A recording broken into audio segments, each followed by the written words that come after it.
Praise the Lord. The word of God says in Philippians chapter 1 and verse 6 that he who began a good work in you will finish it until the day of completion అంట. Amen. చాలా సార్లు ఎప్పుడైతే దేవుడు మన జీవితంలో ఒక నూతనమైన కార్యము చేస్తాడో, ఒక మంచి కార్యము చేస్తాడో, ఆటోమేటిక్గా మన జీవితంలో ఒక భయము ప్రారంభం అవుతుంది. అది ఎన్ని రోజులు ఉంటుందో, అది కంప్లీట్ వరకు ఉంటుందా ఉండదా అని ఒక ఆందోళన మన జీవితంలో ఎప్పుడు ఉంటుంది. కానీ దేవుని యొక్క వాక్యం ఏం సెలవిస్తుందంటే, ఒకవేళ దేవుడు మీ జీవితంలో ఆ కార్యము చేసినట్లయితే అంట ఆ కార్యము ముగింపు వచ్చే వరకు దేవుడు మీతో ఉంటాను అని వాగ్దానం చేస్తున్నాడు. ఆమేన్.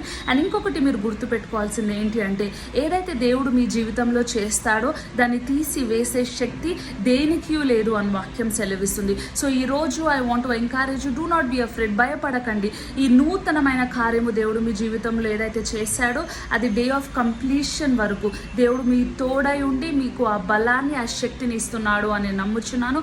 God bless you.